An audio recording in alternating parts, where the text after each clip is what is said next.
Bom dia, galerinha do terceiro ano do ensino médio.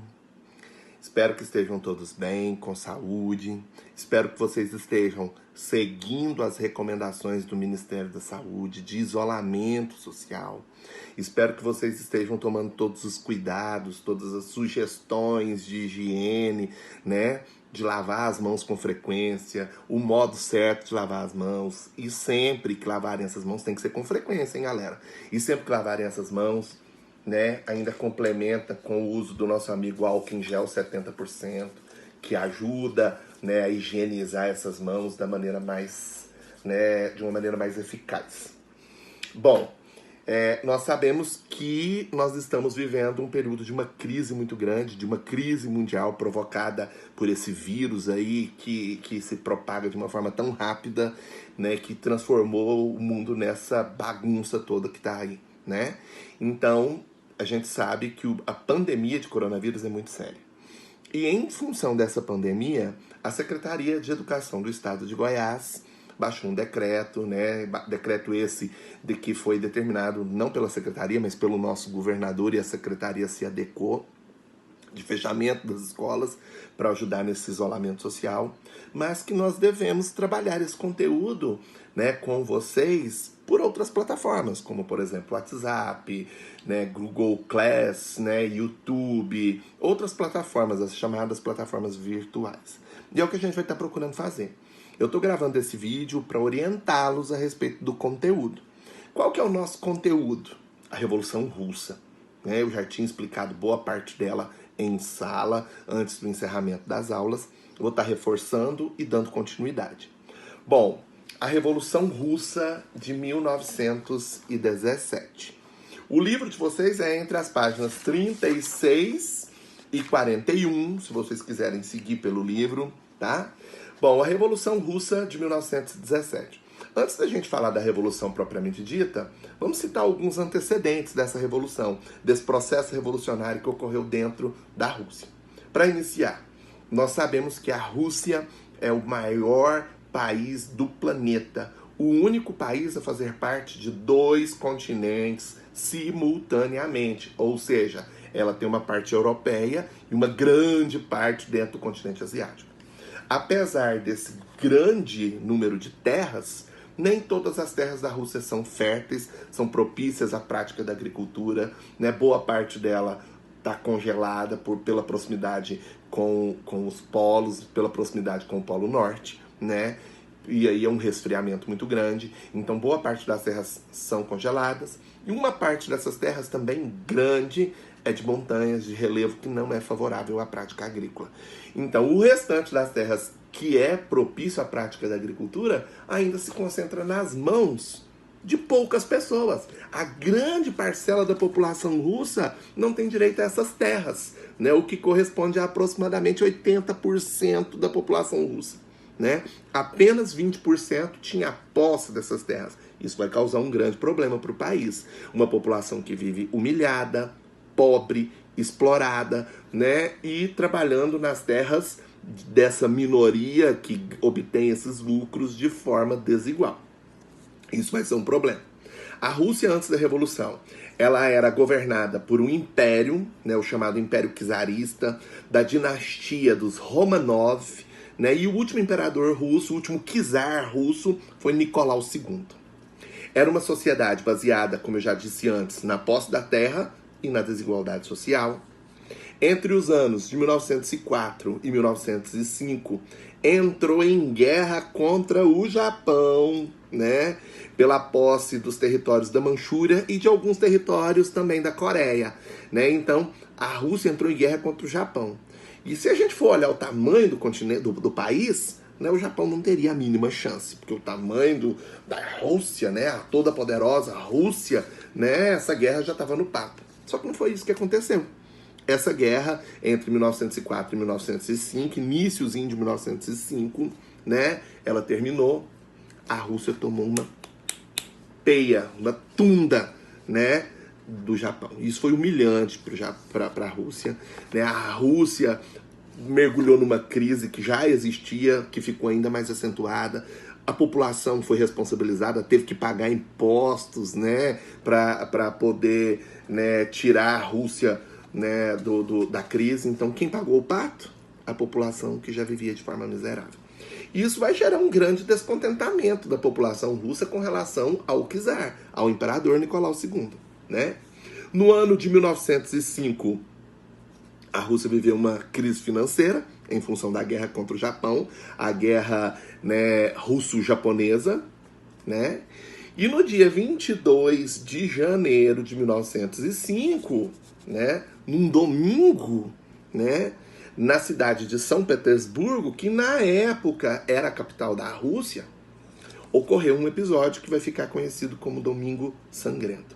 Uma manifestação popular pedindo melhores condições de trabalho, melhores condições de vida para o czar, onde eles levariam, né, um abaixo-assinato, né, nesse manifesto e entregariam para o imperador. O imperador não entendeu que era uma manifestação pacífica, mandou que as milícias, mandou que a polícia russa esperasse essa população, né, armada, né, e que metesse bala e que matasse todo mundo que chegasse na Praça Vermelha, e foi o que essa milícia fez. Essa atitude por parte do czar foi muito mal vista, né, e uma série de outros processos revolucionários vão explodir por toda a Rússia, né? Por toda a Rússia, né, vão explodir outras revoluções contrárias ao imperador em função dessa atitude que ele tomou. Esse episódio ficou conhecido como Domingo Sangrento. Sugiro que vocês escutem a música Sunday Bloody Sunday, do grupo U2, né, que fala desse momento. Procurem a tradução dela na internet, que vai ajudar vocês a compreenderem um pouco melhor sobre esse assunto. Bom, em 1889, é criado na Rússia, né, o Partido Operário Social Democrata Russo, o POSDR. Então a Rússia já tinha um partido de cunho capitalista nesse momento que a gente está falando, desde 1889. Nós estamos falando de 1904, 1905, então esse grupo já existia dentro da Rússia, e esse grupo era totalmente contra o czar. Era um partido que defendia, né, as ideias marxistas, era um partido que defendia a implantação do socialismo dentro da comunidade russa. Mas esse partido tinha uma divisão, né? Eles não concordavam em tudo, eles concordavam que a Rússia deveria se transformar numa sociedade socialista, mas não concordavam no como isso ia acontecer, o que gerou uma divisão no partido. Surgiram duas alas do mesmo partido, que são os mencheviques e os bolcheviques. Os mencheviques eram o grupo de minoria, os bolcheviques eram o grupo de maioria. Os mencheviques eram o grupo moderado, né, que defendiam que a Rússia deveria passar primeiro por uma fase capitalista, né, de preparação de terreno, para só em seguida implantar o socialismo. E esse grupo era contra a violência. O grupo bolchevique, que era a grande maioria, né, era o grupo radical. Eram os que faziam a coisa acontecer por meio da paulada, do tiro, porrada e bomba, vamos dizer assim, né? Esse grupo era radical, defendiam o socialismo, né, extremamente radical, mas esse grupo aqui discordava dos mencheviques no quesito de que para eles não tinha essa ideia de preparação. Implantava o socialismo e pronto, seguia com o socialismo e foda-se, né? Vamos seguir o socialismo, vamos implantar o socialismo, né? Porém, né, essas divergências todas vão se acentuar no ano de 1914, que é quando começa a Primeira Guerra Mundial. E a nossa Rússia entra na Primeira Guerra Mundial, né, do lado da Tríplice Entente, o que não foi bem recebido pela população, que lembrava ainda na pele tudo que eles viveram na época da guerra contra o Japão, que a Rússia perdeu e que eles tiveram que arcar com todos os gastos. Então, eles não viam a Primeira Guerra Mundial, a participação russa na Primeira Guerra com bons olhos, né? Isso gerou um descontentamento que já era crescente, né? Fez com que o caldo entornasse dentro da Rússia, né? E aí, no ano de 1917, em plena Primeira Guerra ainda, né, explode uma revolução socialista na Rússia e os mencheviques ganham, assumem o poder. No primeiro momento, mencheviques e bolcheviques lutavam contra o czar, né, para retirar o czar Nicolau II do poder. Mas a partir do momento que eles vencem, essa guerra durou 2 meses, 1 mês e pouquinho, o czar não tinha o que fazer, porque até a polícia passou para o lado do grupo revolucionário do Partido Operário Social Democrata, né? E aí o que vai acontecer? Sem como se defender, o czar caiu. E aí começou uma disputazinha interna, mencheviques e bolcheviques, qual dos dois grupos, qual o sistema de implantação do socialismo iria prevalecer. Ganhou o grupo menchevique, o grupo da minoria, clara, ala moderada, mas que na verdade de moderados não tinham nada. A partir do momento que eles assumem o poder, a primeira coisa que eles fazem é mandar matar o Nicolau II e a família inteira do Nicolau II fuzilados em praça pública. Então de moderados eles não tinham nada, de contra-violência eles não tinham nada.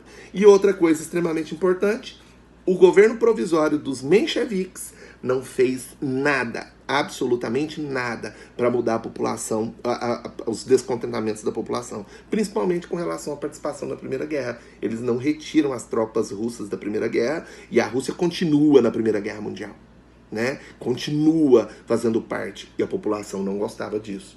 E aí a outra ala, os bolcheviques, né, que foram colocados na ilegalidade pelo grupo menchevique assim que eles assumiram o poder, né, que mandou deportar do país, mandou tirar do país os principais líderes do outro grupo bolchevique, que era Lenin, Trotsky e Stalin, né, eles foram retirados do país. Mas mesmo fora do país, eles organizaram um movimento e começou uma nova guerra dentro da Rússia, né? É a chamada Revolução de Outubro. Agora uma guerra entre mencheviques e bolcheviques. Os mencheviques tendo a população a seu favor, os bolcheviques tendo a população a seu favor, desculpa, porque o grupo menchevique que estava no poder não tinha feito porcaria nenhuma em prol dessa população. O que vai acontecer? Os bolcheviques vão ganhar. E aí, né, o grupo menchevique, o governo provisório chega ao fim, Lenin assume o poder, né? E a partir do momento que Lenin assume o poder dentro da Rússia, ele toma uma série de medidas, porque ele sabe que o povo estava descontente. Então, para ganhar o contentamento da população, ele criou algumas medidas. Dentre elas, nós podemos citar algumas como principais. A primeira, retirou a Rússia da Primeira Guerra, óbvio. Segunda, ele confiscou terras que eram da nobreza, né? Todas as terras agora passam a pertencer ao Estado, ao país, e não mais a um grupo pequeno, né? Ele distribuiu essas terras de uma forma igual, mas as terras ainda pertencendo ao governo. Mas o povo vai ter uma participação nesses lucros a partir de agora, né? Toda a produção é devolvida para o governo e a distribuição de forma igual dessa produção é feita por parte do governo. Outra medida do Lenin foi estatizar bancos, estradas de ferro, as indústrias, né? A iniciativa particular deixou de existir dentro da Rússia. Agora era a iniciativa estatal, tudo sendo do Estado, né? Porém, nada é para sempre, né? E o Lenin um dia vai ter que morrer, né? Só que antes de morrer, né, 2 anos antes de morrer, o Lenin criou algo que vai dar o que falar daqui para frente, né? Ele deixou a Rússia de lado e tornou aquele território uma confederação. Ele criou, a partir de 1922, a chamada URSS, União das Repúblicas Socialistas Soviéticas, o que tornou o território da Rússia ainda maior, porque ela anexou alguns territórios, né, quando ela se tornou o URSS. Em 1924, Lenin morre. Quem assume o poder no lugar dele é Stalin, que vai brigar com aquele amigo que ele tinha, o Trotsky, o que tinha cara de cientista louco. Os dois vão disputar e brigar. O Lenin manda matar o Trotsky envenenado. E aí ele se consolida como um ditador dentro da Rússia. O socialismo tem essa tendência, né, que é se tornar uma ditadura, e dentro da Rússia ele vai se tornar uma ditadura stalinista, porque Stalin está no poder, né? E aí ele torna, mesmo com essa ditadura, ele torna a Rússia um país né, extremamente desenvolvido. A Rússia vai se tornar, nesse momento, uma das maiores potências mundiais, e isso ainda vai gerar muita desavença, mas essas desavenças ficam para os próximos capítulos. Um grande abraço, um beijo, espero que vocês tenham gostado.